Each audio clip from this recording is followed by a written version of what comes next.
Share करके बताओ सबको कि निकाह में ब्राइड को मेहर यानी मैंडेटरी पेमेंट दी जाती होगा और जब तक वो परमिशन ना दे इसे कोई यूज नहीं कर सकता। इस्लाम में मेहर ब्राइड का राइट है जो नहीं। तो इस नई नवेली ध्रुव राठी ने क्या किया कि आपको बताया कि कैसे दहेज के ऑपोजिशन में जो मेहर है ये कितनी अच्छी चीज है। मेहर तो एक लड़की को मिलने वाली सौगात है और उसको मिलने वाला गिफ्ट है, उसको मिलने वाला फाइनेंशियल सिक्योरिटी। लेकिन एक्चुअल में मेहर एक प्री इस्लामिक प्रैक्टिस जो अरेबिया में और उस रीजन में होती थी जहां पर औरत को खरीद कर उससे शादी की जाती थी, उसका एक टोन डाउन वर्जन है। क्योंकि उसका एक वर्जन जिसको बोलते हैं मुता, उसके अंदर आप एक बहुत ही शॉर्ट पीरियड के मैरिज कॉन्ट्रैक्ट में घुसते हैं जिसमें आप उसको पे करते हैं और वो 3 दिन तक का भी कॉन्ट्रैक्ट हो सकता है। एनीवेज इस्लाम में मैरिज तो एक कॉन्ट्रैक्ट है ही, साथ में हमें इन वर्ड्स के अर्थ भी शायद गलत पता है। मेहर मतलब लड़की खरीद कर शादी करना, निकाह मतलब पेनिट्रेशन और औरत मतलब वजाइना या एक थर्ड ग्रेड ह्यूमन बीइंग।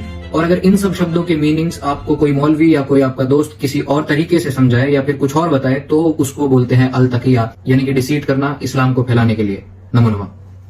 चलो भाई देखो अब मैं क्या करता हूँ।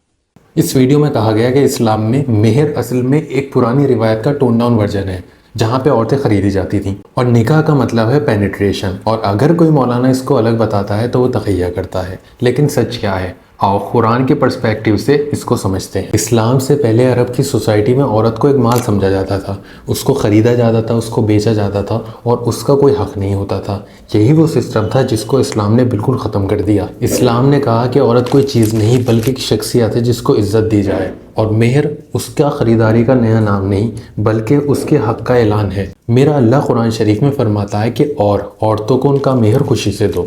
ये मेहर गिफ्ट है, ना बार्गेन ना पेमेंट। ये एक ऐसी जिम्मेदारी है जो मर्द पे फ़र्ज़ की गई है ताकि औरतों की फाइनेंशियल सिक्योरिटी और डिग्निटी कायम रहे। अब बात करते हैं निकाह की। अरबिक में असल में निकाह का मतलब होता है कॉन्ट्रैक्ट, एक अक़्द, एक लॉफुल एग्रीमेंट। लेकिन कुछ डिक्शनरीज में इसको सेक्सुअल कनेक्शन भी दिया गया है, लेकिन वो कॉन्ट्रैक्चुअल है, असल मीनिंग नहीं। जैसे हम बोलते हैं शादी करना, उसका मतलब एडल्ट फिजिकल एक्टिविटीज करना नहीं होता बल्कि एक लीगल रिश्ता होता है। अब इन्होंने कहा कि अगर कोई मौलाना अलग मीनिंग बताए तो तखय्या करता है, तो भाई तखय्या का मतलब होता है अपना ईमान छुपाना जब आपकी जान को खतरा हो, ना कि इस्लाम फैलाना, वो भी झूठ के सहारे।